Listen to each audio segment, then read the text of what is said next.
Forêt de Borne, en Bourgogne, le 16 avril 2006. Le dimanche de Pâques, j'ai décidé d'aller à l'abbaye de Cîteaux, qui est à une douzaine de kilomètres d'ici. Et sur mon chemin, il y a des étangs.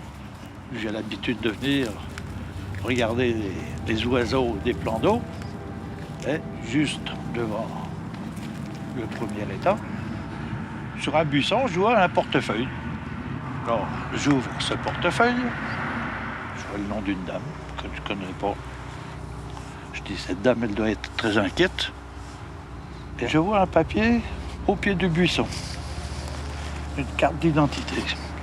Donc, je savais l'adresse de cette dame. La carte d'identité est au nom de Marcelle Bouvard. Elle habite le village de Ladois-Sérigny. J'arrive chez elle, près de la gare de Sérigny, une maison isolée. Je frappe, personne ne me répond. Je sonne, pas âme qui vive.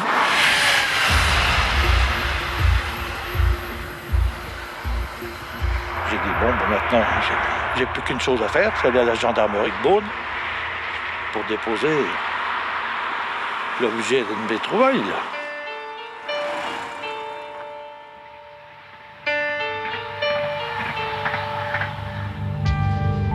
Le lendemain, le lundi de Pâques, Marcelle Bouvard doit déjeuner chez son amie Suzanne.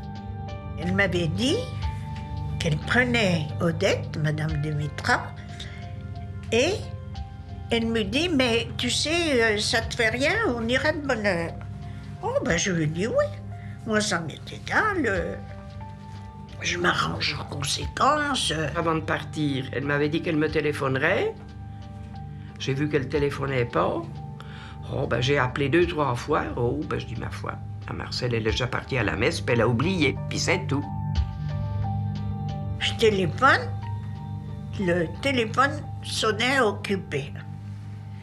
Puis au bout d'un certain temps, oh ben je dis, elle a mal raccroché. À 11h30, on est passé. Je suis remontée sur les escaliers de l'autre côté. Marcel, rien. Puis comme la voiture n'était pas dans la cour, j'ai dit, elle est pas là, puis elle a oublié de me téléphoner, c'est tout, bon. À midi, une patrouille de la gendarmerie de Beaune vient rendre ses papiers à Marcelle Bouvard. Ils se renseignent un petit peu à côté, chez les voisins, et qui disent si c'est un peu bizarre, d'habitude elle est là, elle s'en va que le dimanche quand elle part à la messe, mais voilà, normalement elle devrait être là, mais il n'y a pas sa voiture. Le portail étant ouvert, mes 2 collègues rentrent dans la propriété pour essayer de voir si la dame ne se trouve pas dans son jardin. N'ayant pas de nouvelles, elle voit la porte du garage ouverte. Elle regarde par la porte du garage et là, elle constate que Madame Bouvard est couchée en bas de ses escaliers dans une mare de sang. Je rentre dans le garage. Je regarde son pouls, je constate qu'elle est décédée. Je mets en place un gel des lieux et là, je fais appel à mes collègues. Une équipe de la section de recherche de Dijon vient appuyer les gendarmes de Beaune. Alerté par les sirènes, un journaliste du bien public suit le convoi. Je vois un attroupement de gendarmes, de camions bleus, du rouge, du bleu, du blanc, enfin bref, ça clignote dans tous les sens. Dans la cour, je vois des techniciens de la gendarmerie habillés en cosmonautes, si vous voulez, avec leur combinaison blanche, et ils sont en train de faire des allers-retours entre cette cour et puis ils descendent dans le garage. Tout de suite, on voit le corps de la victime. Des blessures apparentes, il y a du sang. Maintenant, on se pose la question de savoir si elle a pu effectivement tomber des escaliers ou s'il y a autre chose. Les gendarmes se tournent vers la spécialiste de l'Institut de recherche criminelle de la gendarmerie. Les traces que je trouve en entrant dans le garage, c'est au pied de l'escalier une grosse flaque avec de l'imprégnation au niveau du sol et puis des traces plus petites de part et d'autre en fait de cette flaque avec ce qu'on appelle des projections. Quand on observe justement les traces de projection, on sait qu'il s'agit de l'utilisation d'un objet contondant qui a été à l'origine en fait de la projection de ces traces. L'autopsie confirme que Marcel Bouvard a bien été tuée par les coups qu'elle a reçus sur le visage. Il s'agit d'un objet contondant relativement lourd quand même pour pouvoir laisser ce type de traces. On ne s'attend pas à retrouver un objet contondant sans bras de levier par exemple ou relativement léger. Il va falloir que ce soit un objet relativement lourd. Les gendarmes fouillent la maison à la recherche de l'arme du crime sans la trouver. À 4 heures, la gendarmerie m'a téléphoné. Est-ce que vous avez une chaise près de vous? Enfin bref. Alors j'ai dit oui. Alors il me dit, écoutez madame, on va vous annoncer pas une bonne nouvelle. Votre ami est décédé, mais pas de mort naturelle. On a assassiné la Marcel. Quand elle a dit assassiné, ça m'a donné un choc, vous pouvez pas savoir. J'ai cru, oh mais non, mais ma fille qui était là, elle dit, maman, viens vite t'allonger, viens vite t'allonger. C'était l'horreur. Marcel Bouvard avait 79 ans.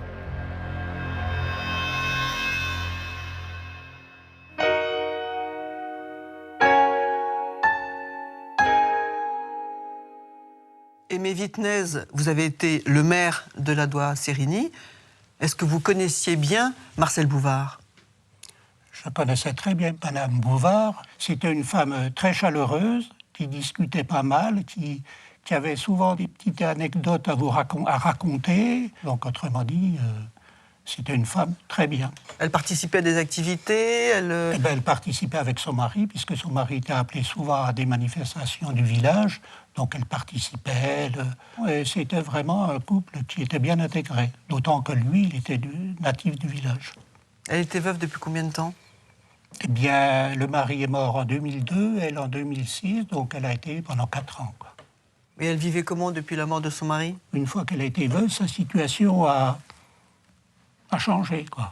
Elle s'est un peu repliée sur elle-même. Elle s'est repliée sur elle-même, exactement. Elle habitait à l'extérieur du village, à environ 1 kilomètre du village, près de la gare, et donc on la voyait moins. Elle avait de la famille dans le village? Elle avait des amis? Elle avait de la famille, mais pas de la famille proche, parce que le couple n'avait pas d'enfants. Mais elle avait des petits-neveux qui étaient sur place, et donc elle considérait comme ses propres enfants.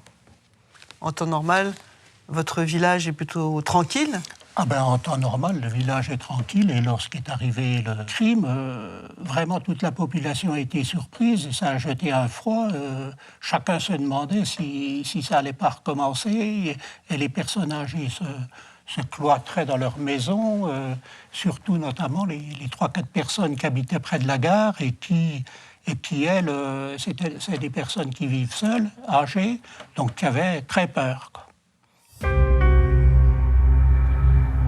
Les constatations faites au niveau de la police technique n'amènent la découverte d'aucune empreinte, rien de particulier. Par contre, les constatations nous amènent à découvrir donc, que les fils du téléphone de Madame Bouvard avaient été arrachés. Un vanity qui renfermait apparemment des bijoux a été vidé dans l'entrée. Mais ce qui est quand même troublant pour un cambriolage, c'est qu'aucune trace d'effraction n'est constatée sur les issues de la maison. Donc on est en droit de penser que Madame Bouvard a volontairement ouvert la porte à son ou ses agresseurs. Certaines choses nous dérangent. Je remarque qu'il y a beaucoup de valeurs en évidence dans la maison. Ce sont des choses qui nous sautent aux yeux et visiblement, si un voleur était rentré dans la maison, si nous on les remarque, il les aurait également remarqués. L'hypothèse peut être expliquée par le fait qu'il ait pu être dérangé et qu'il ait pris la fuite sans avoir eu le temps d'emporter des choses. Un autre élément vient étayer la piste d'une tentative de cambriolage. On apprend que, curieusement, la voiture de Madame Bouvard n'est pas dans la cour comme elle a l'habitude d'y être. C'est une Laguna, break. Cette voiture n'est pas là, elle est manquante. On échafaude l'hypothèse de quelqu'un arrivé par le train et qui aurait pu chercher à voler une voiture et que ça ait mal tourné. Donc je fais vérifier effectivement au niveau de la SNCF si des gens sont arrivés par le train, sont descendus. Et on arrivera à retrouver donc le train, puisqu'il y a un seul train qui s'arrête dans le créneau qui nous intéresse. On retrouve le chef de train qui est formel et qui dit « personne n'est descendu du train ce jour-là ». Les gendarmes poursuivent l'enquête de voisinage. Mais dans le quartier de la gare, en dehors des trains qui traversent le secteur sans même s'y arrêter, il ne se passe rien. Certaines personnes nous disent avoir vu un vagabond traîner à proximité, disons, du quartier. Avec l'aide de mes collègues des brigades environnantes, on arrive à identifier 2 individus qui circulent à pied le long de la route Dijon-Beaune. L'un d'eux est même entendu dans l'affaire et invoque un alibi. L'homme assure qu'il n'était pas à Ladois-Sérigny, mais à Alox-Corton, de l'autre côté de la nationale. Les éléments confirment qu'il n'était pas du tout présent sur les lieux, notamment le samedi dans la journée du 15 avril. Sans la moindre piste, les gendarmes recensent alors tous les incidents signalés dans la région pendant ce week-end de Pâques. Et ils en trouvent un. Dans la forêt de Borne, à 5 km de Ladois-Sérigny, un feu s'est déclaré.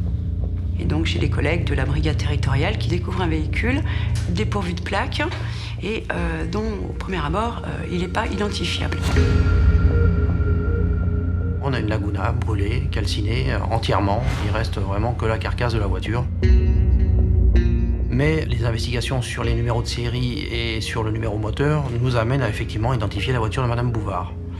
Donc on fait une perquisition dans cette voiture et on découvre des objets fondus dans le coffre, etc., dont un gros morceau de verre qu'on va prendre, sans savoir ce à quoi il correspond.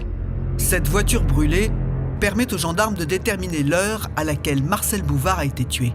Car le témoin qui a signalé le feu dans la forêt le samedi 15 avril est très précis. Il est formel sur l'heure, il est aux environs de 19h30. Donc, sachant que la voiture de Madame Bouvard a brûlé dans ce bois, et après vérification auprès des pompiers du secteur qui n'ont eu aucun autre incendie de signaler dans les environs, on en déduit qu'effectivement c'est bien la voiture de Madame Bouvard qui brûlait. On fait des investigations dans le voisinage.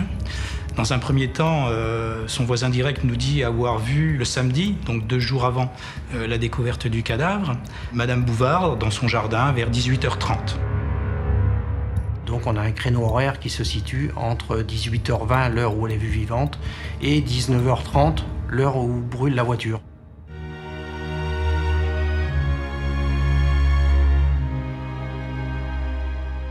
Les gendarmes ne savent toujours pas à qui Marcel Bouvard a ouvert sa porte le samedi 15 avril à 18h30. L'enquête est au point mort quand ils reçoivent un coup de fil.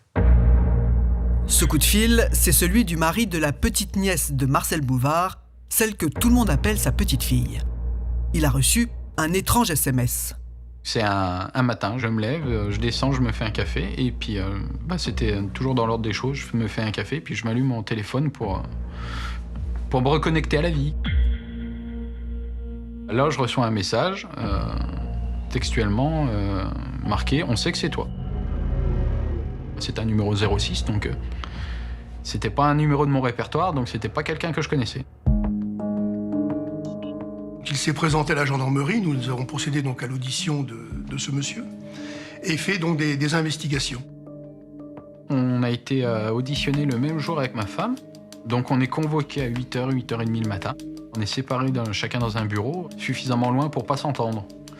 Et là, j'ai en face de moi 2 gendarmes. Donc un qui fait le gendarme gentil et l'autre qui fait le gendarme un petit peu plus brusque. Et ça a été des questions en rafale. Je rentre directement dans la case suspect parce que je me retrouve tout seul, j'ai aucun alibi, j'ai personne qui peut prouver à ce moment-là. Personne n'est passé chez moi, personne n'a pas eu un coup de fil. J'étais vraiment, ce jour-là, complètement tout seul, chez moi. Les gendarmes enquêtent sur Fabrice. Nous savons qu'il y a quelques petits différends avec Madame Bouvard. Cette personne habite en location dans un logement de Madame Bouvard, qu'elle loue donc à sa petite nièce et de par le fait à son compagnon. Et Madame Bouvard s'est déjà plaint à plusieurs reprises du comportement de cette personne, à savoir qu'elle le soupçonne d'avoir volé dans sa cave quelques bouteilles, également faire de la mécanique dans sa cour et que ça empiète sur la cour et les autres appartements qui sont dans ce lieu. Les gendarmes découvrent aussi que Fabrice pourrait avoir un mobile. Fabrice n'est pas censé ignorer que sa concubine est une héritière potentielle de Madame Bouvard. Hein. On peut également voir ça sous cet angle, puisqu'effectivement Madame Bouvard possède pas mal de biens et qui, n'ayant pas d'héritier direct, on pense effectivement que sa petite-fille et son petit-fils Geoffrey peuvent être des héritiers. Immobile, pas d'alibi, les gendarmes pensent tenir une piste quand ils découvrent le poteau rose, ou plutôt l'auteur du fameux SMS. On a vu que c'était en quelque sorte un canular qui a mal tourné. C'était son frère qui avait emprunté un téléphone et qui lui avait envoyé ce SMS par mauvais goût.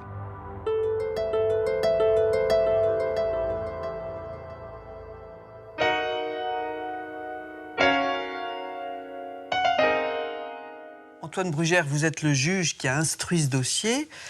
Que savez-vous exactement de la victime ? Alors Marcel Bouvard est une octogénaire, elle est veuve. Peu de familles, les plus proches membres de celle-ci sont un petit-neveu et une petite-nièce, Geoffrey Perrin et sa sœur Marie-Madeleine, mais elle les considère comme ses petits-enfants. En dehors du SMS, cette blague de mauvais goût, dans quelle direction enquêtez-vous ? Alors la configuration des lieux est un petit peu particulière puisque Madame Marcel Bouvard habite loin du centre-ville de la Loire-Sérigny, dans un petit hameau. Donc on n'arrive pas par hasard, sauf si on se perd, dans ce hameau où elle habite, à moins que ce soit quelqu'un de très proche, voire un voisin qui ait commis les faits.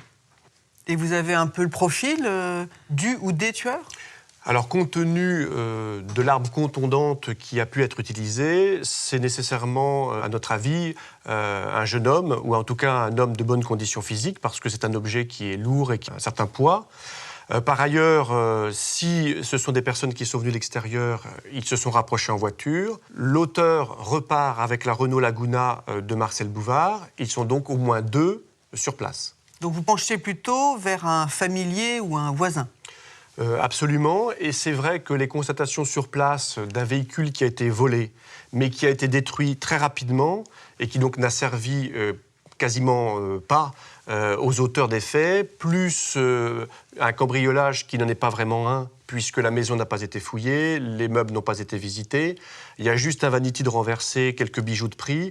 On a le sentiment qu'il y a un gros écart entre l'atteinte à la personne de Marcel Bouvard, qui est dramatique puisqu'elle décède, et puis en réalité une atteinte au bien avec un butin relativement modeste qui nous laisse penser qu'il y a eu une mise en scène et qu'en réalité l'objectif d'eux ou des auteurs était plutôt de s'en prendre physiquement à Marcel Bouvard.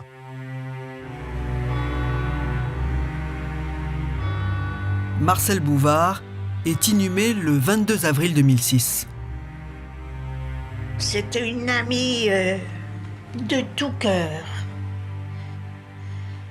Pour moi, c'était une sœur. C'était un enterrement où il y avait beaucoup de monde, énormément de monde. Nous, on est arrivés à l'église, ils ont posé le cercueil et on est arrivés dans les premiers emplacements, les emplacements réservés à la famille, quoi. Lors des obsèques de Madame Bouvard, je prends la décision de faire couvrir l'événement, de façon à voir qui venait à ces obsèques, comment elles se déroulaient, sachant que la piste d'un proche semblait privilégiée à ce moment de l'enquête. Dans l'église, Marie-Madeleine et Geoffrey, les petits-neveux de Marcel Bouvard, s'installent au premier rang. Geoffrey est là et quand il lui demande de porter la lumière autour du cercueil, il refuse. Le premier geste, c'est un refus catégorique et puis après, ils font en larmes.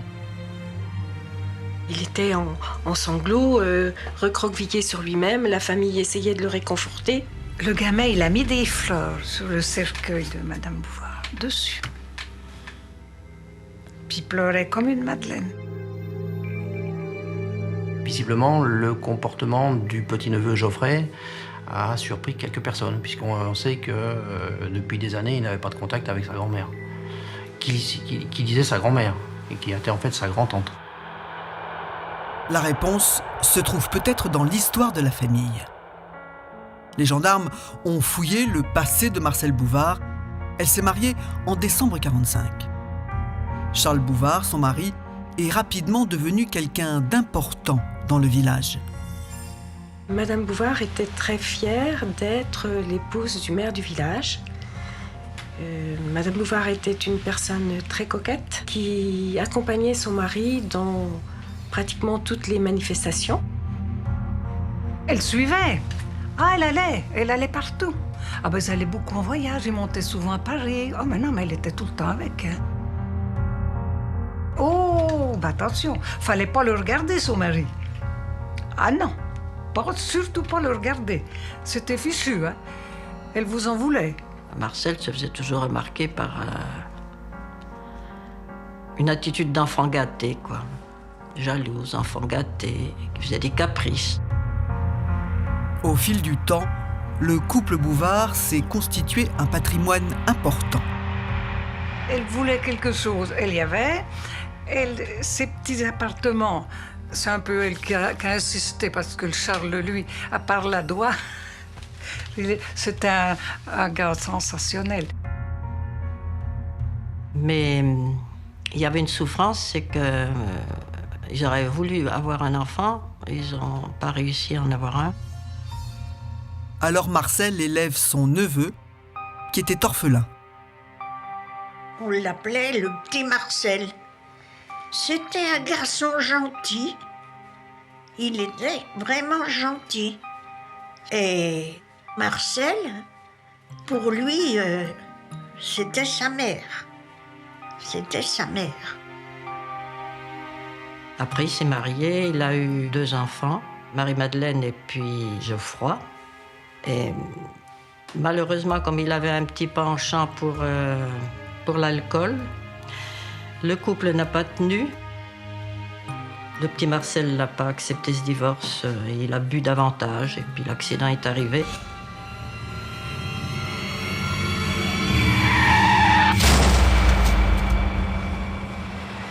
Petit Marcel est mort dans un accident de voiture en 90, quelques jours avant Noël. Cet accident, il avait été provoqué par un abus d'alcool.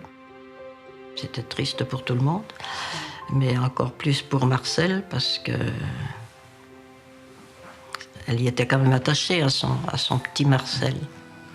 Vous savez, quand il y a des gros drames comme ça dans les familles, faut pas croire que ça reste, que les autres, ceux qui restent, ils en prennent un coup.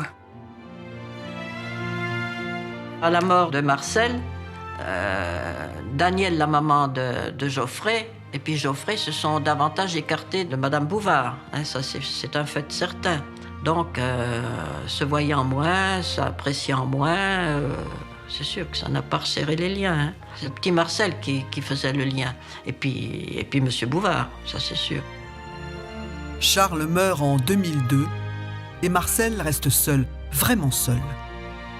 En perquisitionnant la maison, les gendarmes ont découvert que la vieille dame tenait un journal intime.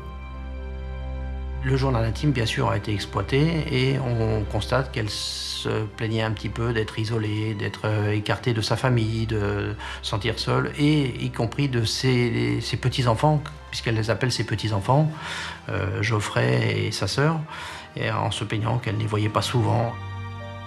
Dans son carnet, Marcel écrit « Je suis seul au monde à jamais avec mon petit Volgan ». Volgan, c'est son chien. Les gendarmes ont aussi trouvé 2 testaments. Dans le premier, le couple Bouvard léguait tous ses biens à Marie-Madeleine et Geoffrey. Mais dans le second, rédigé après la mort de Charles, Marcel réduisait considérablement la part d'héritage de ses 2 petits-enfants. Et là, je sais qu'on avait des discussions assez serrées, toutes les deux, parce que je ne comprenais pas qu'elle dit « T'as pas de fibre maternelle, sapristi, quand tu vois que t'as plus que comme proches parents et comme enfants, petits-enfants, tu peux pas leur laisser un petit peu... ça va pas t'appauvrir. » Les gendarmes font le rapprochement avec une phrase que Marcel a écrite dans son journal 1 mois avant sa mort. Une annotation attire notre attention où elle marque, elle écrit « Ne rien donner à Geoffrey ». Ça nous interpelle un petit peu.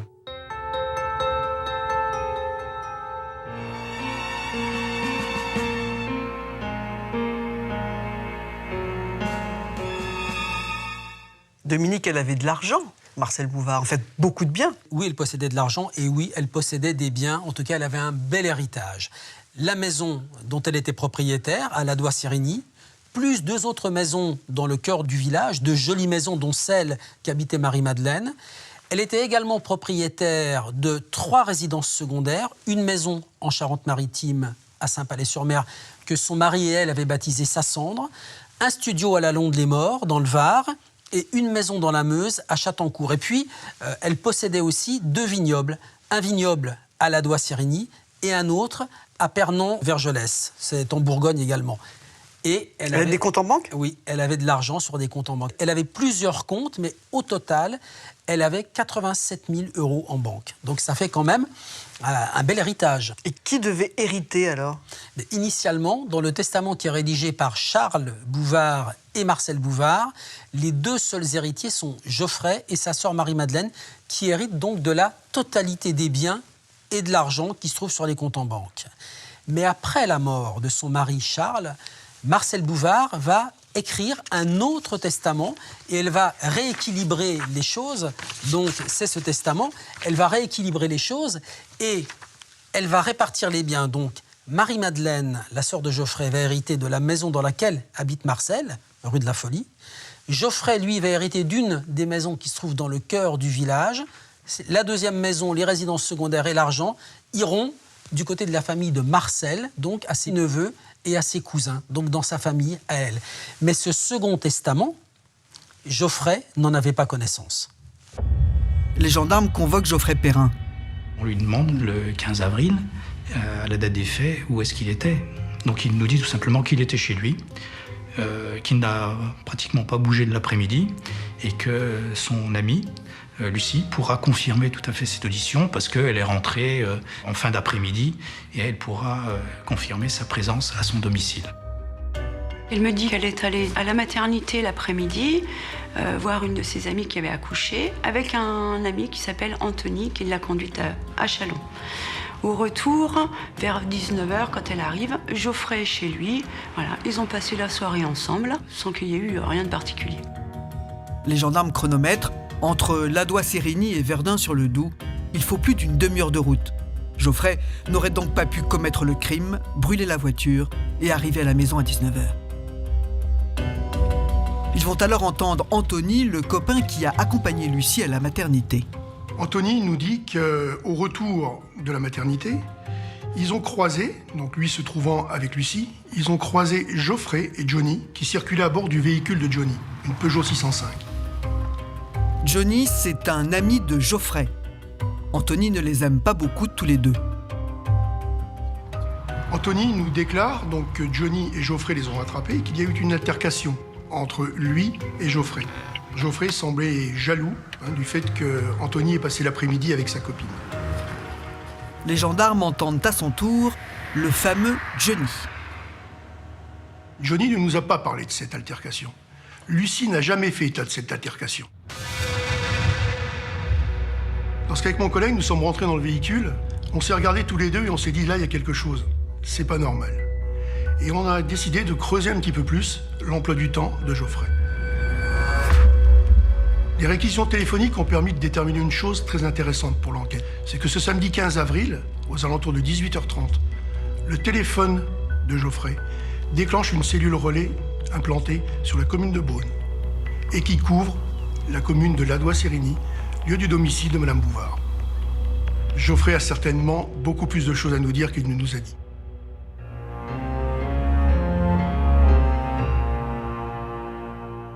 Qui sont alors ces Johnny et Geoffrey ? Geoffrey, on rappelle qu'il est le petit-neveu de Marcel Bouvard. On l'appelle affectueusement son petit-fils, mais c'est son petit-neveu. En 2006, quand les gendarmes viennent le chercher pour le questionner, il a 23 ans. Il a une sœur, une mère qui est restée dans la région, qui est à Beaune, qui travaille dans un supermarché où il prépare les commandes des clients. Geoffrey, il a tenté un CAP de ferronnerie d'art qu'il a raté.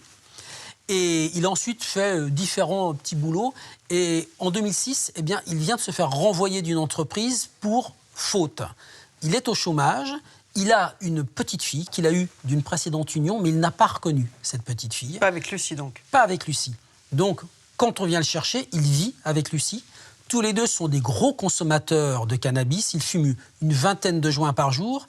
Ça veut dire beaucoup de drogue, pas de travail, donc des problèmes d'argent récurrents. Et il a un casier, Geoffrey ? Il a un tout petit casier judiciaire. Il a 2 condamnations sur son casier, une condamnation à 1 mois de prison avec sursis et 8 mois de suspension de permis de conduire pour des blessures involontaires alors qu'il conduisait une voiture. Et puis, il a une autre condamnation à 250 € d'amende et 8 jours de prison avec sursis pour avoir cambriolé un dépôt-vente avec un copain, dépôt-vente dans lequel ils ont volé une console de jeux vidéo et des jeux vidéo. Et puis, il est connu aussi pour des bagarres, c'est-à-dire qu'il a le coup de poing facile. Et Johnny ? Alors, Johnny, lui, il a 21 ans. Il est l'aîné dans une famille de 3 enfants. Les parents se sont séparés assez rapidement. Il a été placé de 13 ans à 17 ans dans une institution. Il a passé un CAP, il l'a eu, lui, un CAP de peintre plaquiste. Il a aussi 2 condamnations mineures sur son casier judiciaire pour des délits routiers, dont une suspension de permis de conduire de quelques semaines. Ce sont de tout petits délinquants, en fait. Oui, Frédéric, de tout petits délinquants. En tout cas, rien qui puisse laisser penser aux auteurs d'un assassinat. Ils n'ont absolument pas le profil. Le 30 mai 2006, 1 mois et demi après le meurtre de Marcel Bouvard, Geoffrey, Lucie et Johnny sont placés en garde à vue. Les gendarmes viennent de boucler une fille de 19 ans, 2 garçons de 21 et 23 ans, autant dire 3 gamins. Geoffrey nie avoir tué Madame Bouvard, il comprend pas, il est étonné, il n'y a aucun élément pour lui, il nie vraiment fortement sa participation à cet homicide. Non, ma grand-mère, je l'aimais bien, je vois pas pourquoi j'aurais tué. Je sais qu'elle va me léguer tous ses biens après sa mort, mais j'avais pas du tout envie de la tuer. Dans le bureau d'en face, Lucie est en difficulté. L'audition est différente de la première. On voit déjà tout de suite que Lucie est déjà plus renfermée sur elle. Et le fait de lui avoir expliqué l'objet et l'infraction pour laquelle elle a été placée en garde à vue l'a fait déjà réfléchir. On sent Lucie fragilisée. Fragilisée, elle n'a quasiment pas d'amis. Elle ne sort pas sans Geoffrey. Elle ne va nulle part sans lui. Et elle nous avouera que Geoffrey l'a déjà frappée. Et c'est ça, je crois, le point qui a fait démarrer et qui a fait craquer réellement Lucie. Elle me regarde, elle me dit « C'est Geoffrey qui a tué sa grand-mère ». Après 15 heures de garde à vue, les gendarmes confrontent Geoffrey aux accusations de Lucie. Et là, il nous dit « Effectivement, j'avais prévu de tuer ma grand-mère ». Geoffrey explique aussi le rôle de Johnny. Il va nous dire, Johnny, en connaissance de cause, m'a amené sur place, parce que lui n'a pas de moyen de locomotion, donc il a eu besoin de faire appel à son ami. Il m'a amené sur place en connaissance de cause, parce que je devais lui donner une partie pour l'aide qu'il m'apportait. Johnny nie tout en bloc. Par la suite, lorsqu'il apprend, par nous, que Lucie commence à raconter ce qui s'est réellement passé, il commence à changer un petit peu de version. Et il en vient à nous dire qu'il a effectivement emmené Geoffrey à la Doua-Sérigny, mais il ignorait que c'était chez sa grand-mère. Dans la pièce d'à côté, Geoffrey se met à table. Il avait l'idée de tuer sa grand-mère parce qu'il était dans une situation financière, sans travail. Il voulait que son couple vive bien et il savait qu'il y avait l'héritage. Geoffrey raconte qu'il a demandé à Johnny de l'emmener à la Doua-Sérigny la veille de Pâques. Il décide, un samedi après-midi, de se rendre chez Madame Bouvard. Là, il se stationne à proximité de l'habitation, mais Geoffrey hésite. Il veut presque faire demi-tour, mais du coup, Johnny lui dit non. Allez, maintenant, on est là, vas-y, hein, il faut passer le pas et tout ça. Geoffrey met des gants et s'approche de la maison. Geoffrey frappe à la porte, donc sa grand-mère l'accueille. Au départ, elle ne le reconnaît pas trop, donc il se présente, parce qu'il y a quand même quelques années qu'elle ne l'a pas vu. Et donc il discute de sa sœur. Ils vont s'asseoir dans le salon, tous les deux, comme avant. Sa grand-mère se lève, elle décide d'aller chercher des photos dans le garage. Et donc à ce moment-là, elle descend ces fameuses marches, lui est derrière et la pousse. Et là, elle commence à bouger, elle essaie de parler.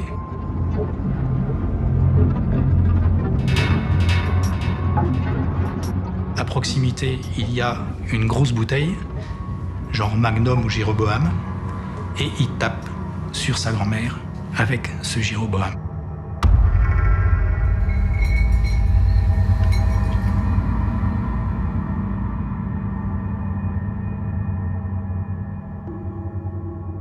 Johnny attend près de la gare depuis plus d'1 heure.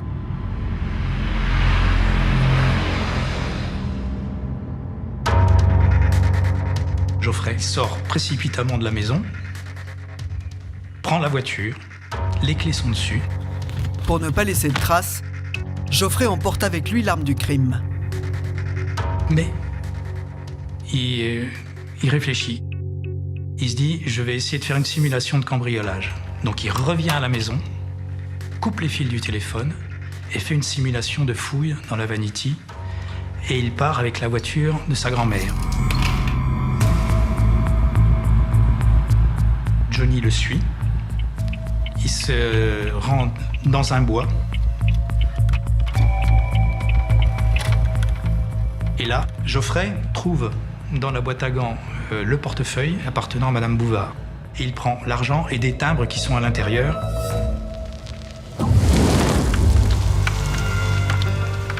Butin, 20 € et 2 carnets de timbres.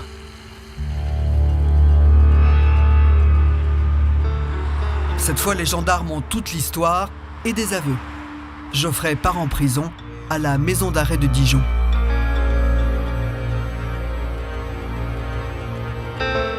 C'est un petit gringalet Moi, j'ai le souvenir d'un petit gringalet tout fragile. Oh non, moi, j'aurais jamais pensé qu'il aurait fait ça. Il n'avait pas la carrure.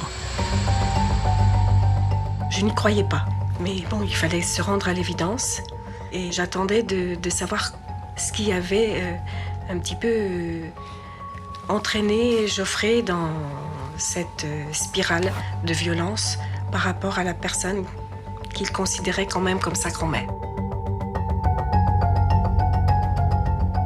C'est aussi ce que veut comprendre la psychologue que rencontre Geoffrey en prison. Il n'aimait pas cette femme, que tout le monde trouvait qu'elle était une femme estimable, mais qu'en fait, elle ne l'était pas pour lui, parce qu'elle était responsable du fait que, sa mère n'avait pas eu d'argent à la mort du mari de Marcel. Et ça, pour lui, c'était la preuve que c'était quelqu'un qui n'était pas aussi estimable que cela. Geoffrey en voulait terriblement à sa grand-mère, qui ne lui aurait montré aucune attention. C'est en tout cas ce qu'il explique à la psychologue, et pour la première fois, il raconte son enfance difficile. Il me parle de son père et de la violence et de l'alcoolisme de son père. Quand il avait 5-6 ans, il était en voiture avec son père qui était ivre. Et c'était lui, le petit garçon, qui disait à son père « Fais attention, freine ». C'était le petit garçon qui guidait son papa. Au cours de ces entretiens, la psy découvre une signification cachée au geste de Geoffrey. L'utilisation de l'arme, de l'arme du crime, une bouteille, je peux l'interpréter par le fait qu'il rend Marcel responsable de l'origine de l'alcoolisme de son père. Il me disait que Marcel avait fait boire son père et en particulier le soir de la mort de cet homme, il était passé chez elle, elle lui avait donné trop à boire et surtout elle l'avait laissé partir.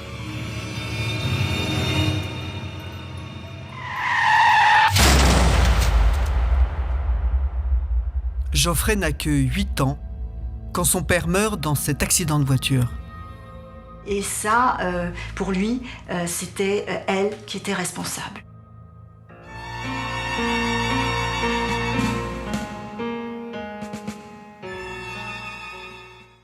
Monsieur le juge, ce sont en fait 3 gamins que vous recevez dans votre cabinet. Est-ce qu'ils ont des regrets? Est-ce qu'ils ont l'air éplorés?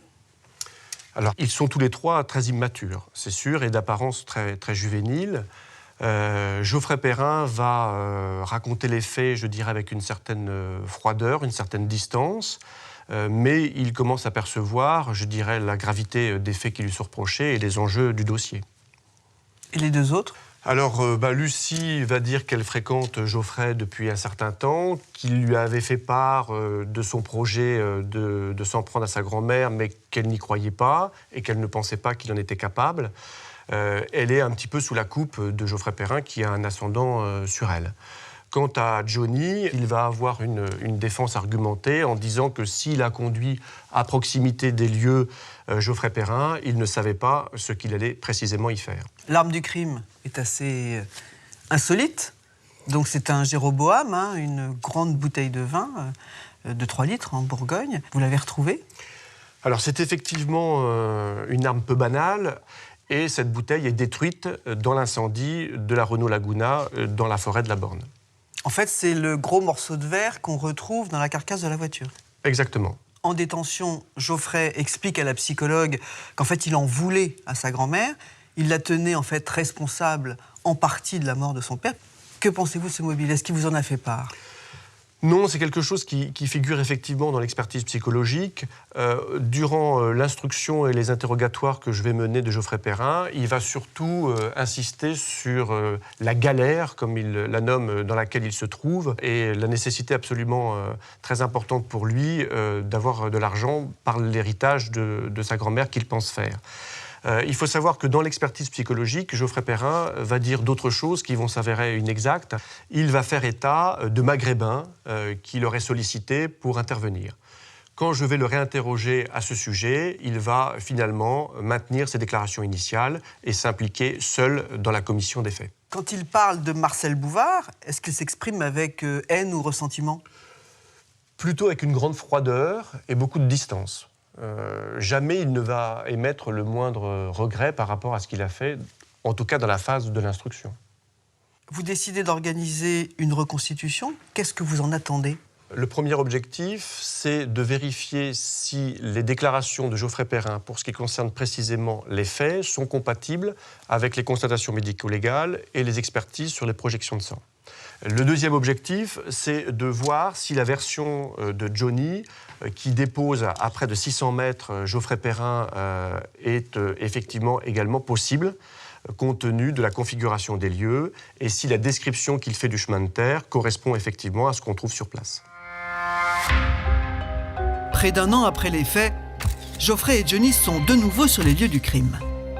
Cette reconstitution, j'étais au premier plan puisque j'ai joué le rôle de Madame Bouvard. Geoffrey est froid, il ne montre rien du tout. Il reproduit ses gestes, comme il les a expliqués devant le juge. Voilà, sans sentiment, sans rien montrer. Cette reconstitution permet de voir une chose, c'est qu'à ce moment-là, Geoffrey change un petit peu de version. Il explique son geste de façon, je dirais, accidentelle. À savoir qu'il était venu pour discuter avec sa grand-mère et que cette conversation se serait envenimée et qu'il l'aurait poussé, que ça aurait été un accident. Il veut s'en aller. Et elle veut le retenir. Il va, par un mouvement assez violent, la dégager de son bras parce qu'elle le tient. Il se dégage de l'emprise de sa grand-mère et c'est à ce moment-là qu'il explique qu'elle est tombée dans l'escalier. Donc autrement dit, il prétend à ce moment-là que le geste qui a provoqué la chute de la grand-mère n'est pas volontaire. Même si le geste n'est pas volontaire, Geoffrey n'appelle pas les secours quand Marcel gît au bas de l'escalier. Pire, il décide de la tuer. On comprend et on se met à la place de cette pauvre femme qui s'est retrouvée, j'allais dire, voilà, en bas des escaliers sans voir venir et probablement sans défense, à 80 ans devant un jeune homme d'une vingtaine d'années. Et on peut sentir la peur qu'elle a eue face à lui.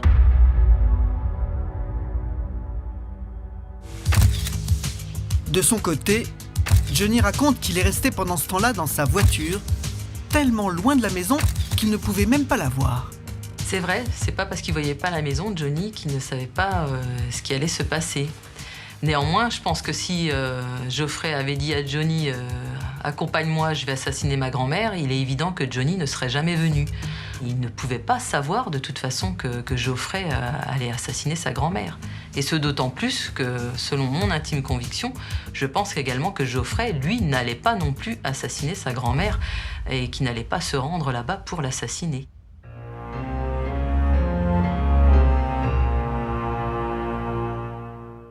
Monsieur le juge, vous organisez une confrontation entre Geoffrey et Johnny. Qu'est-ce que ça donne ?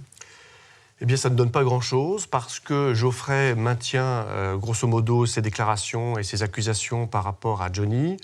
Et Johnny reste de marbre et répète, comme il l'a fait tout au long de l'instruction, qu'il ne savait pas précisément ce que Geoffrey allait faire à proximité de la Doigt-Sérigny. Johnny expliquant même qu'il ne savait pas que la grand-mère de Geoffrey habitait par là, qu'il pensait que Geoffrey allait récupérer de l'argent, mais sans savoir précisément comment, indiquant qu'il pensait qu'il trafiquait dans le cannabis et que c'était ça dont il s'agissait, et qu'il ne va comprendre en réalité les agissements de Geoffrey qu'après coup. Mais Johnny, il vient quand même avec lui brûler la voiture, se débarrasser des bijoux. Donc comment il explique ça ? Johnny conteste avoir participé à l'incendie de la voiture et conteste avoir conduit Geoffrey à proximité du Doubs pour y jeter les bijoux. À la fin de l'instruction, est-ce que vous avez réussi à déterminer en fait le rôle des uns et des autres ? Pour Geoffrey, les choses sont relativement claires puisqu'il a donné depuis le départ de sa première comparution une version relativement détaillée. Pour Johnny, eh bien, on n'en sait pas plus. C'est la parole de l'un contre la parole de l'autre. Mais pour vous, la préméditation, en fait, ne fait aucun doute. Geoffrey, à plusieurs reprises et depuis plusieurs mois avant les faits, avait laissé entendre à diverses personnes qu'il allait s'en prendre à sa grand-mère parce que celle-ci avait de l'argent et qu'il entendait, par le biais de l'héritage, récupérer cet argent. Il l'avait annoncé, en fait. Il l'avait annoncé. Il l'avait annoncé à plusieurs personnes, y compris à Lucie. Et qu'est-ce que vous avez d'autre comme élément ? Eh bien, le fait qu'il ait finalement décidé de passer à l'acte, qu'il ait pris des gants pour s'équiper et avant de se rendre chez sa grand-mère. Mais des gants, c'est pas une arme, quand même. C'est pas une arme, mais il enfile ses gants après avoir quitté la voiture. On se demande bien pourquoi il met des gants pour se rendre chez sa grand-mère. Ils sont tous renvoyés devant la cour d'assises ? Alors, Geoffrey Perrin pour assassinat, Johnny notamment pour complicité d'assassinat, et puis Lucie pour le recel de quelques timbres qui proviennent du vol commis chez Marcel Bouvard.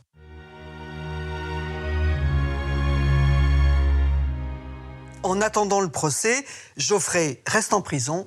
Johnny et Lucie sont libres, sous contrôle judiciaire. Ils n'ont pas le droit de se voir. Mais ni les uns ni les autres ne semblent vraiment comprendre qu'ils sont impliqués dans un assassinat, aux grandes dames de leurs avocats. En prison à Dijon, Geoffrey n'évoque jamais sa grand-mère. Mais il parle de Lucie beaucoup. Il explique que, en fait, c'est pour Lucie qu'il a fait ça.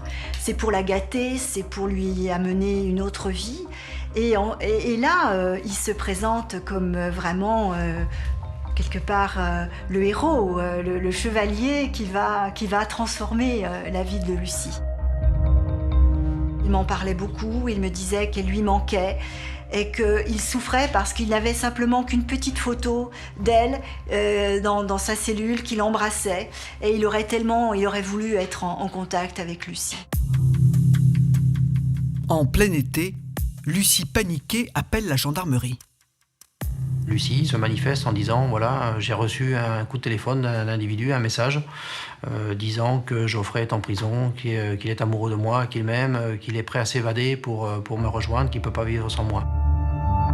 Parallèlement, on apprend également que la mère de Geoffrey a également reçu un message d'une personne disant que Geoffrey lui demande de lui faire passer de l'argent pour pouvoir s'évader. Les gendarmes retracent ces coups de fil. Ils ont tous été passés par le même homme. Il s'appelle Eddy. Il a déjà fait plusieurs séjours en prison. Eddy, lors de son audition, nous dit, voilà, j'étais en cellule avec Geoffrey. Il m'a parlé, m'a raconté son affaire, ce qui lui est arrivé, comment il a tué sa grand-mère, etc. Mais Geoffrey, c'est un individu qui est instable et il est prêt à faire n'importe quoi pour sortir. Eddie raconte aussi que Geoffrey, qui est très jaloux, lui a demandé un service. Il m'a demandé, dès que je sortirais de maison d'arrêt, à procéder à l'enlèvement de Lucie. Pour la mettre où, on ne sait pas, mais enfin, l'enlèvement de Lucie, il m'a donné d'ailleurs un plan de la maison des parents de Lucie. D'ailleurs, il a été reconnu, ce plan était d'une justesse remarquable. Il y avait Lucie à l'extérieur, hein, et moi j'ai souvenir qu'il était extrêmement affecté par le fait d'être séparé d'elle et de ne pas savoir ce qu'elle faisait, de ne pas savoir ce qu'il advenait d'elle sans lui. Il y a pu avoir ça qui l'ait poussé à imaginer je ne sais quel stratagème. En tout cas, ça a été très défavorable pour lui. La surveillance de Geoffrey à la maison d'arrêt de Dijon est renforcée. Et les gendarmes n'entendent plus parler de rien pendant 1 an. Jusqu'au 19 juin 2007, jusqu'à ce qu'une patrouille découvre une voiture encastrée dans un poteau EDF à Saint-Bonnet-en-Bresse. Nous arrivons sur les lieux. Le véhicule Peugeot 605 blanc est au fossé. Tout l'avant du véhicule est abîmé, les plaques d'immatriculation ont été retirées et des câbles pendent sous le tableau de bord. Ce véhicule Peugeot 605, nous en connaissons un dans le village, donc ce véhicule pourrait appartenir à Johnny. Les gendarmes se rendent chez Johnny et lui demandent de les accompagner sur le lieu de l'accident. Johnny reconnaît son véhicule, mais ne comprend pas parce qu'il est en possession de ses clés. Pour lui, le véhicule était en panne à Louhans. Ce serait donc un vol. Les gendarmes examinent alors plus attentivement la voiture. On s'aperçoit que les câbles du tableau de bord, en fait, ne sont pas ce qui sert à démarrer le véhicule. C'est des câbles de faisceaux lumineux qui ont été arrachés. Donc, ce qui nous laisse à penser que c'est un maquillage, une mise en scène. Il y a aussi un témoin qui a vu un couple à côté de la voiture accidentée. Il y avait une jeune fille assise sur un pont qui pleurait et qui prononçait la phrase « C'est pas vrai ce qui nous arrive ». Ensuite, il voit un jeune homme brun qui s'approche et qui lui dit « C'est bon, les secours ont été prévenus, vous pouvez quitter les lieux, on va bien, vous pouvez partir ». L'homme reconnaît Johnny et Lucie sur le tapissage photographique. Les gendarmes placent aussitôt Johnny en garde à vue, où il continue d'affirmer qu'on lui a volé sa voiture. Plus tard dans la journée, nous entendons Lucie qui reconnaît tout de suite les faits. Elle reconnaît avoir eu un accident et se trouver en présence de Johnny. Le problème, c'est que Lucie et Johnny n'avaient pas le droit de se rencontrer, comme le stipulait leur contrôle judiciaire. Immédiatement, je la convoque, évidemment. Elle vient avec son père. Et je lui passe un savant monumental en lui disant qu'il ne fallait quand même pas pousser trop loin le bouchon. Quand on est dans une affaire criminelle, on ne s'amuse pas en plus 10 mois après le déclenchement de l'affaire, on ne s'amuse pas à enfreindre une interdiction qui vous a été faite. Ça ne se fait pas, ça a aggravé son cas. Suite à l'accident, tout simplement, il retourne à la case départ et il est incarcéré. Et puis, de toute façon, c'était l'évidence. Quand je l'avais rencontré au moment des faits, je lui avais dit qu'il avait violé le contrôle judiciaire, que c'était imparable et que malheureusement, il retournerait en détention provisoire et c'est ce qui s'est produit.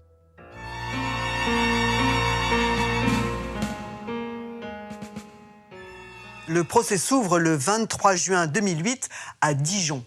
Un procès assez curieux, où l'arme du crime est une bouteille, la victime une vieille dame et l'assassin présumé son unique petit-neveu. De quoi émouvoir un jury. Mais en entrant dans la salle d'audience, tout le monde comprend vite que le procès ne se déroulera pas sous ce jour. Un détail ne trompe pas.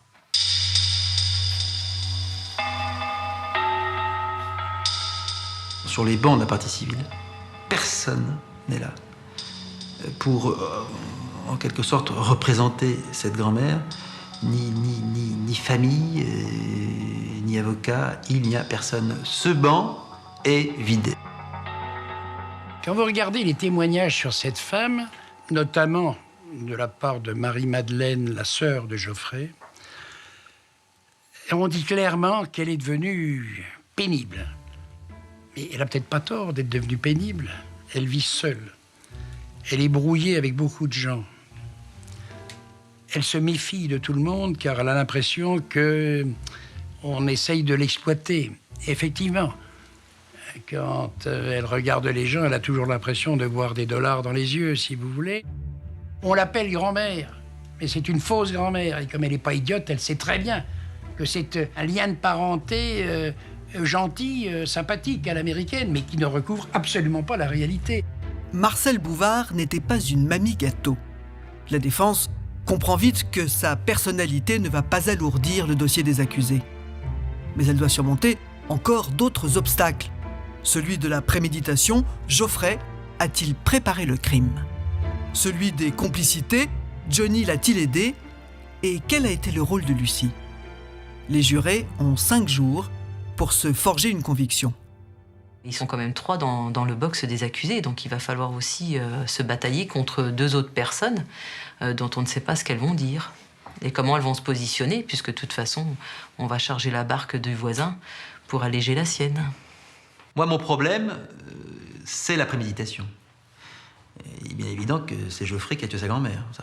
Les choses sont acquises. Mais moi, je prétends que la préméditation, quand ce dossier est renvoyé devant la cour d'assises, elle n'est plus du tout acquise. Il est allé chez cette grand-mère sans arme. Il quitte la voiture de Johnny, il va chez sa grand-mère et il n'a pas d'arme. Voilà, ça c'est quand même quelque chose qui n'est pas négligeable. C'est important. Quand on met ses gants juste avant de sonner chez la grand-mère et de lui dire « Bonjour, mamie, je me présente », on n'a pas que des intentions parfaitement claires. Pour l'avocat de Geoffrey, un geste prouve qu'il s'agit simplement d'un meurtre. Il enlève ses gants. Il enlève ses gants. Et il rentre sans ses gants chez cette grand-mère. Il renonce à faire ce qu'il avait prévu de faire. Parce qu'il se retrouve devant sa grand-mère, qu'il ouvre la porte, qu'il l'embrasse. La suite, ce serait un coup de folie, un coup de sang que Marcel aurait déclenché en adressant des reproches à son petit-neveu. Mais un vendeur de voitures de luxe se présente à la barre. Il vient raconter comment il a fait la connaissance de Geoffrey et Johnny 2 semaines après le meurtre de Marcel Bouvard. J'ai la visite de 2 jeunes qui ont un projet donc d'une voiture haut de gamme de sport qui m'expliquent pas vraiment tout de suite qu'ils vont toucher une certaine somme d'argent, un petit peu louche, un petit peu curieux.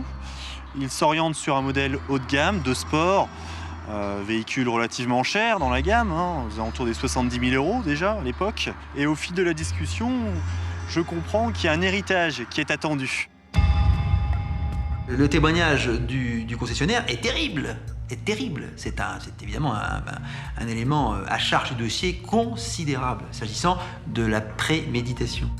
Geoffrey coule. Johnny, lui, ne veut pas se laisser entraîner dans la barque. Il jure qu'il n'a jamais été au courant du projet d'assassinat. Son avocate appelle à la barre le fameux Eddie, qui était en prison avec Geoffrey. Pour nous, c'est essentiel. Son témoignage, il est capital. On l'attend de pied ferme et puis il arrive et il fait des déclarations tonitruantes. En fait, pour nous, c'est le sauveur. Là, il y a quelqu'un qui a été en cellule, en maison d'arrêt pendant plusieurs mois avec M. Perrin et qui vient dire aux jurés, il m'a clairement dit que jamais il n'avait informé Johnny, ni de ses intentions, ni de ce qu'il avait fait à l'intérieur de la maison. Et Johnny ignorait totalement qu'ils allaient chez la grand-mère pour éventuellement la tuer. Mais Eddie en fait trop. Il nous fait un numéro de vieux gangster, en quelque sorte. C'est vraiment cela. Il a vraiment une posture. Il joue. Là, il joue le rôle de sa vie, en quelque sorte. Un tocard complet. Un tocard. Un tocard, c'est... Il peut étonner des bourgeois en train de prendre le café dans leur salon. C'est un garçon qui sort de maison d'arrêt, qui voudrait jouer les grands bandits, mais qui est un tocard intégral. Un gendarme vient à la barre et révèle qu'Eddie a des raisons personnelles de vouloir disculper Johnny. Il a un lien avec la famille de Johnny, notamment la mère de Johnny. Donc, nous comprenons très vite, en fait, qu'il veut dédouaner Johnny par rapport à son lien affectif qu'il a avec, et non pas par rapport à ce qu'a pu lui raconter Geoffrey. Mais Johnny répète encore et encore qu'il n'était au courant de rien. Quant à Lucie, elle est absente des débats. Petit à petit, l'attention se concentre sur Geoffrey.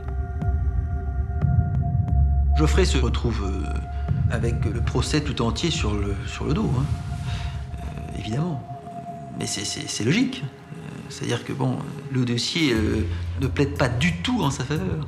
Donc il se retrouve finalement seul. L'avocat général requiert 30 ans contre Geoffrey, 8 contre Johnny, et il laisse la cour statuer sur le sort de Lucie. Après 3 heures de délibéré, les jurés estiment qu'il s'agit d'un meurtre et non pas d'un assassinat. Ils condamnent Geoffrey à 20 ans de réclusion criminelle. Ils ont considéré qu'on ne pouvait pas être certain du fait que Geoffrey avait prémédité son acte. Et ça, je trouve ça très important, qu'une cour ait le courage de dire « on ne sait pas ». Johnny, lui, est acquitté. Il y a un soulagement très très intense, puisqu'il a rééchappé à une déclaration de culpabilité, à une peine d'emprisonnement qui aurait pu être très lourde. Quant à Lucie, qui était poursuivie pour le recel de 2 timbres, elle est relaxée. Il m'a eu l'air pendant des mois et des mois tellement désemparé et à côté, j'allais dire de la plaque, comme on dit aujourd'hui, que ça m'apparaissait vraiment d'une grande normalité et que j'aurais préféré même que ne lui soit pas imposée une séance de 2 ou 3 jours devant la cour d'assises de la Côte d'Or. Les quelques membres de la famille Bouvard présents dans la salle repartent sans donner un sens à ce drame.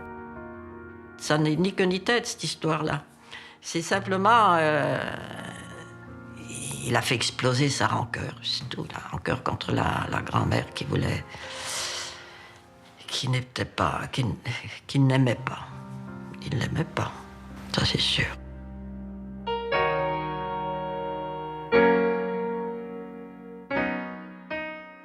Étienne Deur, à ce procès, vous étiez avocat général.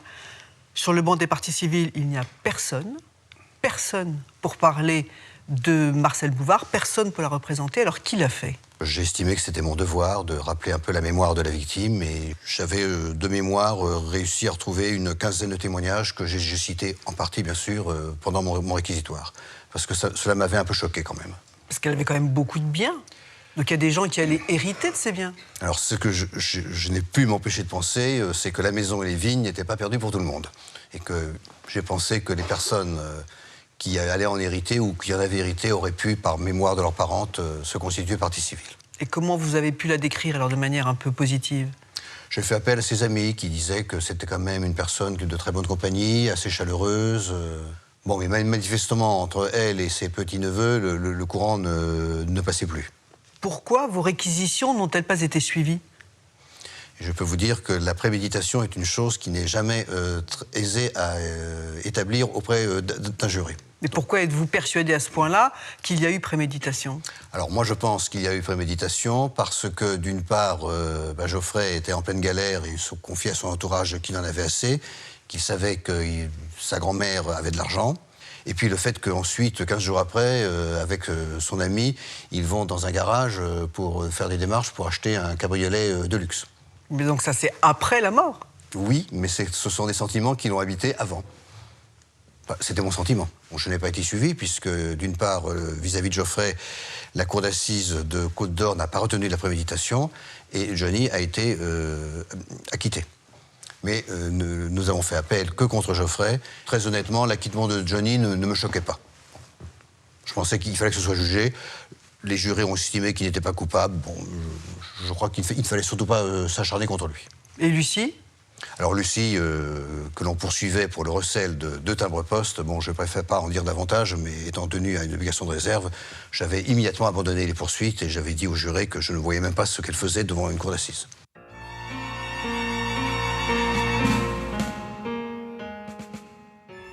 À ce procès, M. Vuitenez, personne ne s'est constitué partie civile. Comment vous expliquez ça ? Oui, c'est étonnant. Je suppose, moi, que c'est parce que la famille proche, c'est-à-dire de ceux qui habitaient la Doua, n'ont pas voulu encore aggraver la situation du jeune homme. Donc la famille de Charles Bouvard soutenait ? À mon avis, moi, selon que j'ai entendu, elle soutenait, soutenait sans soutenir, parce qu'on ne peut pas soutenir un crime, mais enfin, il était assez conciliant, si on peut dire. Pourquoi ? Parce qu'il trouvait que Marcel Bouvard, elle, avait été un peu dure Eh bien, oui, qu'elle était dure, qu'elle était assez... ne donnait pas pas beaucoup d'argent, et c'est quand même l'argent qui a été le mobile du crime, alors qu'elle avait largement de quoi faire. Au final, qui a touché l'héritage? Charles avait fait un testament entre époux où tous les biens de Charles allaient à Madame Bouvard, et donc Madame Bouvard, elle a fait un testament qui donnait ses biens à sa famille, à elle. Ça veut dire donc que la famille de Charles, elle qui était à la douane, n'a rien touché, c'est ça? Eh bien, ça veut dire ça, exactement. Et qu'est-ce qu'ils sont devenus, ces biens? Eh bien, ces biens ont été vendus aux enchères, aux plus offrants.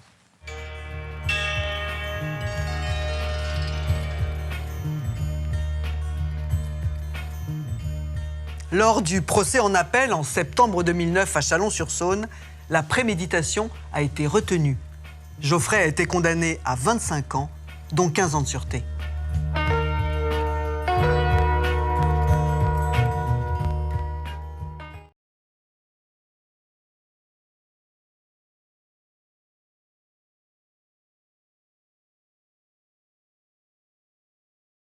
Dans la pénombre d'une petite commune de la province de Liège, derrière la façade ordinaire d'une brique rouge érodée par le temps, repose une histoire que les habitants de Grassolone n'oublieront jamais.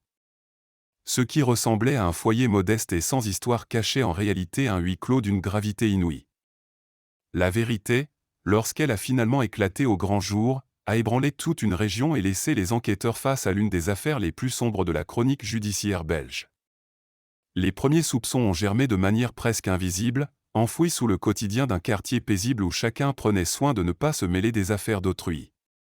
Les voisins remarquaient bien quelques détails curieux, des volets souvent fermés et une absence quasi totale d'allées et venues, mais personne ne pouvait imaginer l'ampleur du drame qui se jouait derrière cette porte close.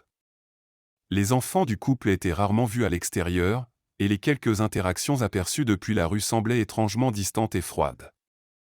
L'élément déclencheur est venu des services sociaux et des institutions scolaires, intrigués par des absences répétées et injustifiées qui ont fini par éveiller une vive inquiétude.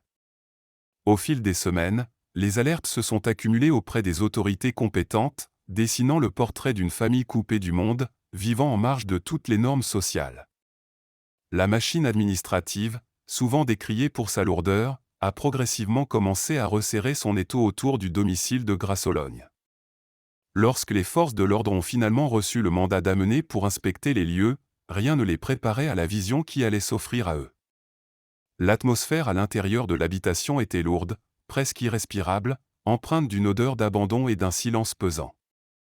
Chaque pièce traversée révélait un niveau de négligence extrême, mais c'est au plus profond de la maison que la réalité la plus tragique a fini par être mise au jour par les inspecteurs. Les découvertes faites ce jour-là ont immédiatement transformé une simple vérification de routine en une vaste enquête criminelle menée sous la direction des autorités judiciaires de Liège. La nouvelle s'est répandue comme une traînée de poudre, plongeant la communauté locale dans un état de choc profond et soulevant une vague d'indignation à travers tout le pays. C'était le début d'une longue quête de réponses pour comprendre comment un tel drame avait pu se dérouler au vu et au su de tous sans que personne ne parvienne à l'empêcher. Au centre de cette affaire se trouvent deux figures dont le comportement et la psychologie ont rapidement fasciné autant qu'ils ont effrayé les experts. La mère des enfants et son compagnon formaient un duo scellé par une emprise réciproque et un isolement volontaire du reste de la société.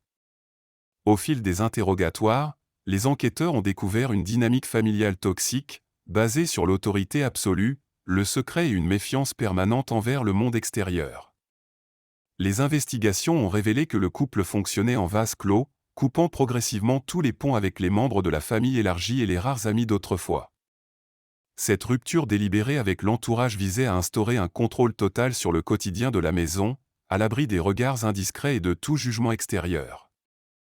Les adultes avaient créé leur propre réalité, imposant leurs règles strictes et disproportionnées à des êtres vulnérables incapables de se défendre. Les témoignages recueillis lors de l'enquête préliminaire ont brossé le portrait de deux personnalités hermétiquement fermées à toute forme d'empathie ou de remise en question. Le compagnon, en particulier, exerçait une influence prépondérante au sein du foyer, dictant la conduite à tenir et imposant un climat de crainte permanente. La mère, de son côté, s'était totalement soumise à cette autorité, devenant la complice passive puis active d'un quotidien d'une sévérité extrême. les experts psychiatres désignés par le tribunal ont passé de longues heures à analyser le parcours de ces deux individus afin de déceler les failles de leur trajectoire. Leurs rapports ont mis en évidence un manque criant de repères moraux, amplifié par une paranoïa grandissante vis-à-vis des institutions et de la société en général. Ce cocktail destructeur a progressivement effacé la frontière entre ce qui était tolérable et ce qui relevait du basculement irréversible dans l'horreur. Au terme des premières auditions, les deux suspects ont été placés en détention préventive, inculpés de faits d'une extrême gravité ayant entraîné la mort sans intention de la donner, ainsi que de maltraitances récurrentes. Face au juge d'instruction, leurs déclarations sont souvent restées confuses, hésitant entre déni des faits, rejet de la responsabilité sur l'autre et tentative maladroite de justification. Rien, pourtant, ne pouvait atténuer la lourdeur des preuves accumulées par les experts scientifiques et la police judiciaire. Reconstruire la chronologie des événements a exigé un travail minutieux de la part de la police scientifique et des médecins légistes. Durant des mois, chaque indice trouvé dans la maison a été répertorié, analysé et croisé avec les données médicales pour comprendre la dégradation lente et méthodique de la situation. L'enquête a révélé que les souffrances infligées s'étaient étalées sur une longue période, marquée par des privations sévères et des punitions disproportionnées. Les voisins, sous le choc, ont été réentendus à plusieurs reprises par les enquêteurs pour tenter de reconstituer le moindre signal d'alarme qui aurait pu être manqué. Certains se souvenaient avoir entendu des pleurs étouffés tard dans la nuit, mais les avaient attribués à des caprices enfantins banaux sans imaginer le drame sous-jacent. Cette culpabilité diffuse a lourdement pesé sur le quartier, où la solidarité habituelle semblait avoir été mise en échec par la discrétion calculée des mis en cause. Les rapports de la médecine légale ont apporté un éclairage terrifiant sur le calvaire enduré par les jeunes victimes au sein de leur propre foyer. Les examens anatomiques ont mis en évidence des traces de lésions anciennes et récentes, témoignant d'un quotidien fait de violences physiques et psychologiques répétées. Ces éléments matériels, indiscutables, ont balayé les vaines tentatives de défense du couple, qui affirmait qu'il s'agissait d'accidents domestiques isolés. Parallèlement aux analyses médicales, les enquêteurs se sont penchés sur le suivi administratif et médical dont la famille avait fait l'objet par le passé. Ils ont découvert des failles dans la transmission des informations entre les différents services d'aide à l'enfance, permettant à la famille de passer entre les mailles du filet à chaque déménagement. Cette succession de ratés institutionnels a suscité un débat national virulent sur la protection des mineurs et la coordination des services sociaux en Belgique. Chaque pièce du dossier assemblé par la justice ne faisait que confirmer l'extrême gravité des actes commis à l'abri des regards dans cette maison de Grasse-Sologne. L'instruction s'est achevée sur la certitude que les victimes n'avaient bénéficié d'aucun secours possible, emprisonnées dans un système clos où la violence était devenue la norme. Le renvoi du couple devant la cour d'assises est alors devenu une certitude incontournable pour la justice liégeoise. L'ouverture du procès devant la cour d'assises de Liège a attiré une foule considérable et une présence médiatique impressionnante dès les premières heures de l'audience. Dans la salle des pas perdus, l'émotion était palpable, mêlant proches des victimes, citoyens anonymes bouleversés et journalistes venus de tout le pays. Le président de la Cour a d'emblée rappelé la nécessité de maintenir la sérénité des débats malgré la nature particulièrement éprouvante des faits examinés. Dans le box des accusés, le couple est apparu diminué, évitant soigneusement le regard du public et des jurés populaires tirés au sort. Les premiers jours d'audience ont été consacrés à la lecture du long acte d'accusation, un document glaçant détaillant mois par mois, semaine par semaine, le calvaire vécu par les enfants. La précision des termes juridiques et médicaux n'a fait qu'accentuer la gravité atmosphérique qui régnait dans la salle d'audience archi-comble. Les témoignages des experts légistes et des enquêteurs ont constitué un moment charnière du procès, imposant un silence lourd et pesant dans l'Assemblée.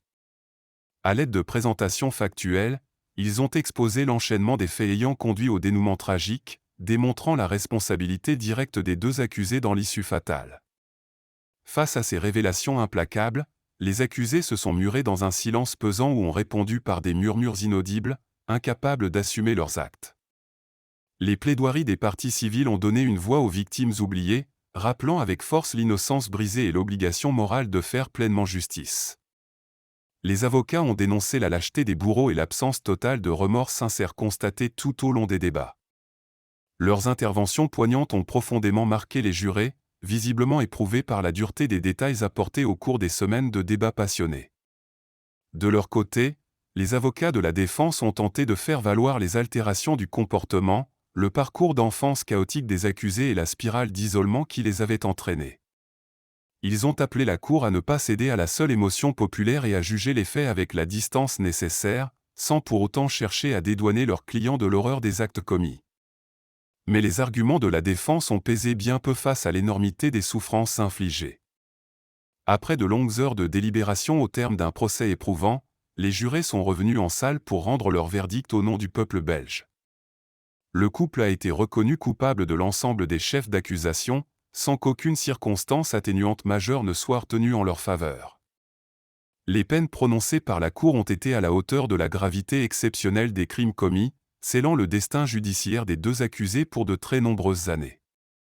La décision de justice a été accueillie avec un soulagement empreint de gravité par l'opinion publique et les habitants de la région liégeoise. Bien que le verdict apporte une forme de réponse pénale, il ne pourra jamais effacer la tragédie ni redonner la vie aux innocents disparus dans cette maison. La sentence a néanmoins affirmé avec fermeté les limites infranchissables de la protection due aux plus faibles au sein de la société. Au-delà du volet judiciaire, l'affaire de Grassologne a servi de détonateur pour une révision en profondeur des procédures de signalement des maltraitances en Belgique. Des réformes ont été engagées pour renforcer les contrôles, améliorer la communication interservices et former les intervenants de terrain à mieux détecter les signaux de détresse intrafamiliale. L'objectif était clair: éviter à tout prix qu'une telle faille ne puisse à nouveau se reproduire à l'avenir. Dans la commune de Grassologne, la maison du drame est restée pendant longtemps un symbole douloureux, marqué par le passage des enquêteurs et le souvenir des événements. Avec le temps, la communauté a cherché à se reconstruire, s'efforçant de transformer cette mémoire douloureuse en une vigilance accrue au quotidien. Des initiatives locales ont vu le jour pour favoriser l'entraide de quartiers et briser l'isolement des familles vulnérables. L'affaire de Grassologne reste gravée dans les mémoires comme un sombre rappel des abîmes dont l'être humain est parfois capable lorsqu'il s'enferme dans le secret et l'emprise. Elle rappelle avec une force tragique que la vigilance collective et l'attention portée aux plus vulnérables sont les seuls remparts efficaces contre la barbarie du quotidien. Derrière les murs d'une maison ordinaire, la justice a fini par faire la lumière, mais le souvenir des victimes continuera de hanter la conscience collective pour toujours.